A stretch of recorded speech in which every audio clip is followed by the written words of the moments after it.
Well, if I can just throw my 2 cents in here, and I'm intrigued by what Allan thinks of this. You essentially got out of it before you had to contemplate the development of talent, the next wave of on-air personalities. I think the biggest problem is that we did not spend, or management, quite frankly, did not spend enough time or energy in developing that talent and developing it in the way that it needed to be developed. It needed to be big personalities. It did not need to be small personalities. And the intriguing, thing is, there were a lot of big personalities in the early days. I mean, Simmons was a big personality. A lot of people didn't like him. A lot of people still don't like him, but he had a big personality. He'd tell you what he thought. And when I look at sports radio today, that's what I think it's missing. It's missing somebody who really takes the bull by the horns and tells you, all right, enough fucking around here. This is the shit that's going on right now, right here. There's just not that much of it out there in Toronto and probably in Canada. Your thoughts on that? I think that's true. I think that developing talent back when we first started, keep in mind that, as you recall, this was, it was a green pasture out there, fertile, and let's go get it. And you were trying to bring people in that had bigger personalities, because sure you did. We were trying to establish, going back, we were trying to establish credibility. It was so critical to establish credibility. We needed bigger personalities. We had to make sure that when somebody tuned into the radio station, they were listening to somebody who knew what the hell they were talking about, and that they knew it because they were connected and that they were covering these stories. It was critical at that point. And to me, Steve Simmons is a perfect example of that. When you take a look at maybe the next wave that came through, there were less and less of those as we started to fill out the hours with kids who just love to talk sports.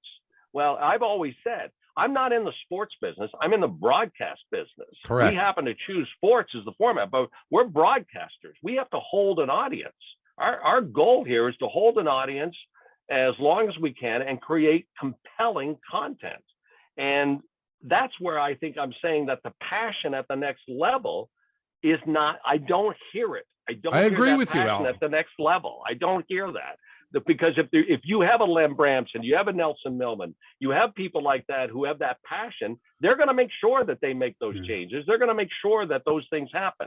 Right now, it's an hour in, hour out. We're talking this, and the formatics don't work. The formatics have to change.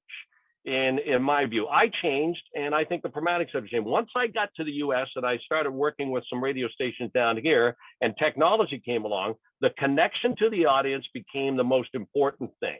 The engagement with the audience became the most important thing, and you had to change the way you were doing it.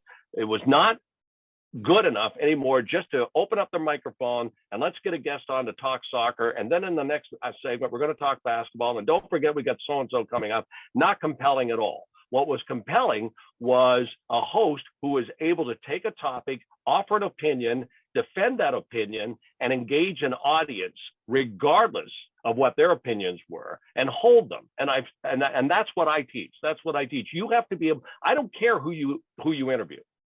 Don't send me a tape of an interview because I don't want to hear you. Anybody can talk to somebody, but someone who can engage an audience and hold them with conversation, good conversation, that's the trick. And Peter Mansbridge talked about it. He talked about it on your celebratory podcast. That he talked about it. He knew the good ones know that if you want me to stay and come back for more occasions, the personality does it. You can get by with winning teams. You can get by with, I've got to find out what the latest story is. You can't hold them with the latest story. It's engaging conversation. And frankly, when I listen to some of the radio in Toronto, I'm not engaged. There's one show I am engaged with because I think they're fun to listen to. But other than that, I'm not really engaged. Shannon, you had something else? So are you going to tell us what the show is? You guys, it would be the show on TSN. Yeah, Jeff O'Neill does an amazing job there. Jeff O'Neill's Jeff O'Neill's a person. He's a personality that you have to, Bob. You could not contain Bob. right? You're and I telling look, me? right? Yeah, okay, no kidding, no kidding. But here's who I've had the pleasure of in addition to Bob. You know, I got introduced because I got the chance to work with Bob, and so working with Bob means he's got all the leash. You just have to make sure you got it tethered a little bit at some point along the way. But let him lead you, and you'll be fine. So it wasn't like I had to wake up every day and say to myself, let's make sure I talk to Bob and he's on track with what we're talking about. I didn't have to have that. When I worked with Colin Coward, I said to Colin, you and I are going to have two conversations. The one is going to be at 6:05 when I turn the radio on and you're there. The second one is when I see you leaving the parking lot because you work in television and we wave. Those are the only two conversations I'm going to have with you because you know what you're doing. You're really good at it. I hired a kid out of Syracuse who was from Kansas City when I was in Kansas City. And, you know, Nick Wright is now working for Fox. I hired him right out of Syracuse, out of Newhouse, and I brought him to the radio station. And because he had the talent, he's talking about what Bob's talking about. It's talking about you have to have really good talent. You don't want to hire people simply because they love sports. There are people coming into our industry, well, I want to work for the radio station.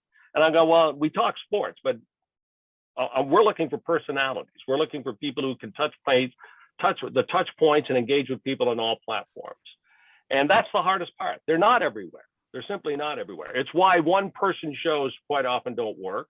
You have to have multiple personalities, which I'm a fan of that. I love the roundtables. I mean, we started the roundtable. I love the roundtables. I used to love the Friday roundtables. I love primetime sports for all the things that it was. I was very proud of what was coming out of there, but it's hard to duplicate that. It's hard to consistently duplicate that.